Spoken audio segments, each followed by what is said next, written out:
Bonjour et bienvenue dans le Rendez-vous PME. Nous allons parler aujourd'hui de Dream On Tech, une entreprise dynamique qui propose divers services dans le secteur de l'IT et de la communication pour tout type d'entreprise. Dream On Tech place le digital au cœur de la stratégie d'entreprise. Du conseil à l'opérationnel, la société 100% française vous accompagne dans la réalisation complète de vos projets digitaux et apporte un suivi personnalisé à votre entreprise. Alors, pour nous en parler plus en détail, j'ai à mes côtés Joël Guéguin, dirigeant et fondateur de l'entreprise Dream On Tech. Bonjour Joël. Bonjour Virginie. Alors expliquez-nous, que propose votre société plus en détail? Alors Dream On Tech, c'est une entreprise qui propose plusieurs services dans l'IT. Dans l'IT, c'est tout simplement tout ce qui est lié au domaine informatique, qui est lié à la technologie et au digital. Donc Dream On Tech, au fur et à mesure de mes expériences personnelles, professionnelles, ça m'a donné l'envie de démocratiser davantage le digital et l'IT. Parce que l'IT, c'est divers et varié, ça c'est une certitude. Et sans accompagnement, c'est très compliqué d'avoir tous les tenants et les aboutissants pour avoir une vraie stratégie digitale. Donc Dream On Tech aujourd'hui, c'est vraiment le condensé de plusieurs années d'expérience. Ça fait 9 ans que je suis dans l'IT et le digital. Donc aujourd'hui, on a 23 services sur mesure. Et justement, Dream On Tech est là pour pouvoir apporter tout ce qui est nécessaire pour n'importe quel type de projet aujourd'hui. Est-ce que c'est ce panel de services qui fait votre caractéristique à vous, qui vous caractérise en tant que société? Dream On Tech, c'est vrai qu'il faut préciser quelque chose, c'est qu'aujourd'hui, je suis accompagné uniquement de freelance. Pourquoi? Parce qu'aujourd'hui, le freelancing permet à des personnes souvent expérimentées de pouvoir exercer différents postes. Et justement, Dream On Tech aujourd'hui, ça permet de concilier tous les projets qu'on peut avoir et ça multiplie finalement les possibilités parce qu'on est plus de 200 personnes aujourd'hui sous la coupole de Dream On Tech. Et finalement, s'il n'y avait pas eu l'ubérisation et le freelancing, Dream On Tech n'en serait pas là où j'en suis aujourd'hui. Et finalement, c'est plutôt une bonne chose que l'ubérisation a pu se mettre en place, que le freelancing a pu prendre de l'ampleur. Et aujourd'hui, ça m'a permis vraiment d'accélérer vraiment les choses pour amener Dream On Tech là où elle en est aujourd'hui avec sa dimension qui est nationale et internationale. Quels sont les enjeux pour vous du digital aujourd'hui? Les enjeux sont énormes. Pour moi, l'envie de créer Dream On Tech est très simple. Je voulais démocratiser le digital, mais même au-delà de ça, je voulais montrer un petit peu aussi la place qu'a le digital dans notre société. Parce qu'on sait que, pour moi, très clairement, la ressource la plus importante, c'est l'humain. Sans les humains, on ne va pas faire grand-chose. Et souvent, le digital, c'est bien, c'est pas bien. Enfin, on entend plein de choses là-dessus. Et puis voilà, il faut savoir vraiment trouver la bonne information. Donc nous, on était là ensemble, puisque je ne prends pas tout seul les décisions, je me concerte quand même avec mes équipes. Et l'intérêt, c'est qu'on s'est rendu compte qu'il faut vraiment accompagner les personnes aujourd'hui dans le digital. Il faut s'ouvrir le champ des possibles et faire ses choix à la fin. Évidemment, on va pas tout le temps faire. C'est pas tout le monde n'a pas cette envie d'être entre guillemets slasher, mais il faut quand même ouvrir la porte à se rendre compte que le digital aujourd'hui a une place prépondérante à l'avenir. On sait très bien que c'est le secteur où une nouvelle ère va arriver. En parlant de Meta, par exemple, enseignant Facebook, on voit que la nouvelle ère digitale, quand on avait un téléphone mobile, c'était de temps en temps, c'est occasionnel. Aujourd'hui, sans téléphone, on ne fait pas grand-chose. Il faut suivre l'avancée. Il faut savoir quels sont les dangers invisibles du numérique, parce qu'il y en a. Ne pas se laisser aller à faire tout et n'importe quoi. Donc, on est vraiment là aussi pour vraiment cadrer les choses. En quoi le Made in France est très important pour vous? Le Made in France est très important pour moi parce que pour moi, avant tout, c'est ce qui permet de se démarquer. Pour moi, c'est un état d'esprit. Je pense que le digital a aussi sa place quand même. On a vraiment de très bons talents. On n'a pas besoin d'aller dire bonjour à la Silicon Valley pour trouver des talents. Pour moi, les grands enjeux, c'est vraiment de montrer toutes les possibilités aujourd'hui dans le digital. Moi, par exemple, ce que j'ai envie de mettre en place, et je ne serai pas tout seul parce que j'ai discuté avec pas mal de dirigeants qui sont aussi d'accord avec ça, c'est carrément de créer un institut. Okay. Donc, c'est un très gros projet. Mais c'est un institut en fait qui permettra tout simplement de mettre en valeur la tech dans le bon sens bien sûr, mais aussi de montrer aujourd'hui que dans n'importe quelle forme d'entreprise, qu'elle soit technologique, digitale, dans le design, dans le marketing, peu importe, il faut vraiment que les personnes comprennent qu'aujourd'hui il faut arrêter d'avoir ce modèle qui pour moi ne va pas mener à grand chose, voire à rien. C'est tout simplement d'être toujours dans la compétition. Moi je dis souvent, j'ai pas de concurrents, j'ai que des confrères et des consoeurs.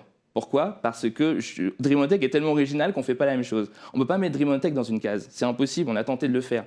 On dit que je suis une ESN. Je ne suis pas une ESN, je peux concurrencer une ESN. Mais en même temps, on fait du design, on fait du marketing, on fait de la cybersécurité. On a Life Sensei, c'est notre service de formation. On a une dizaine de formations. Et pour moi, ça montre aujourd'hui justement tout l'étendue qu'il y a. Je n'ai pas 23 services pour rien, j'ai analysé pendant des années.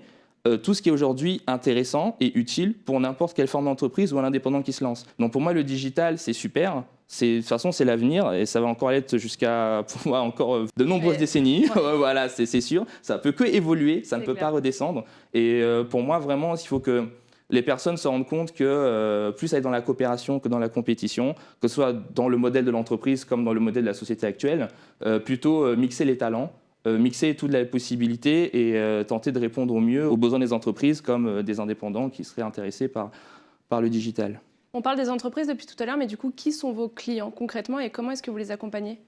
Alors, nos clients, c'est assez simple. Alors, c'est vrai qu'on fait du B2B, du B2C, comme je disais. Donc, B2C, on va plus s'adresser à des indépendants, des auto-entrepreneurs, des freelances. Et B2B, forcément, ce sera les entreprises. Et justement, par rapport à ça, c'est normal qu'on connaît quasiment toute forme d'entreprise, comme toute forme d'indépendant. Et c'est vraiment ce qui fait la force de Dream on Tech, c'est qu'on a des packages, on est très flexible, on est très souple aujourd'hui dans tout ce que l'on fait. On a créé la méthodote pour finir. Donc Dream on Tech, pour méthodote, c'est qu'on va accompagner les clients avec une stratégie, un design et une créativité. Mais en plus de ça, essayer de toujours avoir ce côté avant-gardiste, essayer d'être toujours dans l'innovation, de se dire on ne va pas s'arrêter juste à ce que tu dis, on va imaginer plus tard les besoins que tu auras. Et justement, cette créativité-là, c'est vraiment comment on va pitcher les choses, comment on va créer sa communication, son branding, son marketing et tout ce qui va faire, qui va pouvoir mieux se démarquer. Voilà, montrer davantage comme il se doit son besoin tout simplement aux personnes intéressées. Est-ce que vous travaillez qu'en France ou est-ce que vous commencez à vous développer aussi à l'international ? Alors dès le départ, on peut dire déjà que Dream on Tech est très international. Pour la simple et bonne raison que les 3/4 aujourd'hui des freelances qui m'accompagnent parlent français, anglais, portugais, espagnol. Okay. Donc c'est déjà pas mal. Et l'avantage de tout ça, forcément, c'est de pouvoir avoir des contacts à l'extérieur de la France. Mais vous mettez toujours en avant le savoir-faire français quand même. Oui, bien sûr. Okay. Bien sûr, parce que quand ils viennent, l'ADN Dream on Tech, justement, c'est de savoir comment nous, on fonctionne en France, que la plupart de nos clients sont français. Et justement, je mets un point d'honneur pour dire qu'on est basé à Auré d'Anjou, à La Varenne, dans le 49, et que mon ambition, c'est vraiment aussi d'accompagner quand même les personnes locales de là où se trouve l'agence, même si évidemment j'en ai pas mal en région parisienne, en Suisse, en Belgique, etc. Mais derrière, évidemment, les personnes freelance doivent avoir l'ADN DOT pour que je puisse les prendre. Donc c'est très important pour moi, évidemment, qu'ils suivent la manière, la stratégie dont le modèle Dream on Tech fonctionne. Comment est-ce que vous voyez votre évolution, vos prochains objectifs à court ou moyen terme ? J'ai pas mal de propositions, assez étonnamment, depuis janvier, pour des partenariats. Mais comme j'ai dit précédemment, l'ADN Dream on Tech pour moi est très important. Aujourd'hui, pour aller direct sur quasiment les 5 continents, j'ai déjà eu des propositions. Voilà, on a pas mal d'opportunités qui sont possibles. Maintenant, il faut que moi j'étudie tout ça. Je ne veux pas avancer trop vite non plus. Pour moi, j'ai mis du temps à créer déjà ce qu'est Dream on Tech aujourd'hui. Et je sais que trop de partenariats, après, voilà, ça peut dénaturer. Se perdre un peu dans Voilà, c'est ça. Donc, je vais étudier tout ça. Mais c'est vrai qu'aujourd'hui, en tout cas, ces gens se demandent est-ce qu'on a de la marge pour répondre à des besoins ou autres. J'ai envie de leur dire, ils peuvent être tranquilles là-dessus. Parce que si je réponds à toutes les demandes que j'ai reçues, je peux être à 4000 ou 5000 personnes, quoi. Okay. Donc de 200 à ça fait quand même beaucoup. Évidemment, on ne va pas le faire en une fois, mais j'ai de la marge du coup pour retrouver éventuellement d'autres personnes qui pourraient accompagner le plus de projets possibles en France et dans le monde. L'avenir semble radieux en tout cas. Vu comme ça, oui, on peut dire comme ça. Ouais. L'objectif, c'est vraiment aussi... je suis obligé d'en parler forcément. J'ai plein d'exemples, mais quand on crée une entreprise, il faut mettre en priorité son utilité, ce que l'on apporte et surtout se faire plaisir. L'argent, c'est la conséquence du travail. C'est aussi simple que ça. Mais si on met en avant l'argent, tout ce qui sera de manière pérenne et fructueuse dans l'entreprise, ça ne se passera pas de la bonne manière. Mais globalement, c'est surtout que moi, je m'engage justement avec des associations.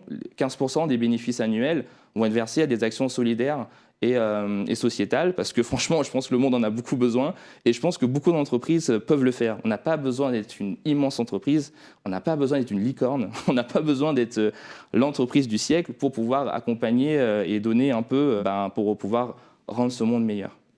Et sur ces belles paroles, merci beaucoup Joël. Merci Virginie, merci pour l'invitation. Et merci à vous de nous avoir suivis. On se retrouve très vite pour un prochain rendez-vous PME. À bientôt.